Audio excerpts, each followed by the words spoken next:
Bible is a special revelation from God accepted by Christians as our foundational source of knowledge and wisdom necessary to answer the questions of origin, meaning, morality, and destiny. But to say that the Bible is a universal source of knowledge for all people, in all ages, and all cultures is a big claim. So it's fair to ask, can Christians back it up? To answer that question, think back to my video, True Knowledge versus False Knowledge, where I asked the question, when you sit down, at what point do you know that the chair will hold you? In that video, I made the point that you know the chair will do its job only when you sit on it. Philosophers call this kind of knowing knowledge by acquaintance. Now, believe it or not, this concept of knowledge by acquaintance helps us answer the question, when you read the Bible, at what point do you know it's trustworthy? Well, first and foremost, Christians believe that the Bible is a trustworthy source of knowledge because our experience reading, praying, singing, and living out the Bible gives us warrant. Now, some may say that our trust in this kind of religious experience is anti-science or an irrational leap of faith. And it's certainly true that experience can mislead us. But even the most devoted atheist must at some point recognize that a properly basic belief grounded in an objective, repeatable, and shared experience is not unreasonable unless, of course, we find a genuine defeater for that experience. In addition to our chair, here's another helpful analogy. Imagine you were raised by wolves in the forest and have never seen fire. You wander in a campsite where you see some people roasting marshmallows. Lured in by the glorious smell, you stick your hand into the flames to grab one of the tasty treats. Now, obviously, the wolves never taught you the science of fire. You've never seen anyone hurt by fire, but now, based on experience alone, you gain a properly basic belief that fire burns. In much the same way, learning to trust the Bible as a source of knowledge relies on this kind of first-hand experience. The Apostle Paul makes a very similar point in 1 Corinthians 2, where he argues that our relationship with the Holy Spirit gives us knowledge of God, and our experience with God helps us know that the Bible is a trustworthy message from God.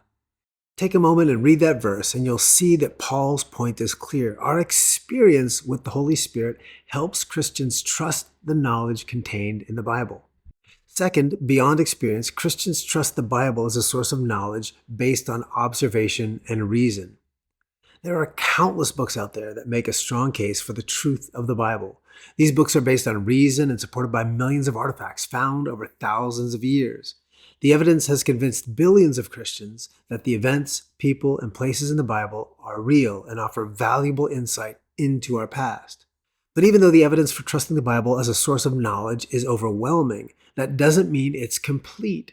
There are gaps in our knowledge. There are many things in the Bible that we can't make sense of or exhaustively prove with historical artifacts. But this evidential gap doesn't provide enough reason to reject the warranted true belief in the Bible that we already possess. Recognizing the limits of our knowledge through observation and reason is not unique to our study of the Bible. Our trust in science is a good parallel because our scientific knowledge is both reliable and full of gaps. In his book, Believing is Seeing, physicist Michael Goulian shares the moment he walked away from his atheist skepticism and learned to trust the Bible. Quantum physics, he writes, is decidedly not logical. It says things such as something can exist and not exist at the same time. Something can get from here to there without traveling from here to there. Something can be nothing and everything at the same time. It all sounds far-fetched, just as the New Testament does. But there's considerable evidence that quantum physics is trustworthy. It's why we scientists have faith in it. In other words, quantum physics is not logical, but it's also not nonsense. It mustn't be casually dismissed. For that reason, I knew I mustn't casually dismiss the New Testament either. I needed to take it seriously. His point, just like science, even when the Bible is not logical, that doesn't mean it's nonsense. The mystery is not the enemy of knowledge. Now, with all of this in mind, let me encourage you to put the Bible to the test by thinking through these two questions. First, how can your experience with the Holy Spirit help you know that the Bible is trustworthy? And second, how can observation and reason help you know that the Bible is trustworthy?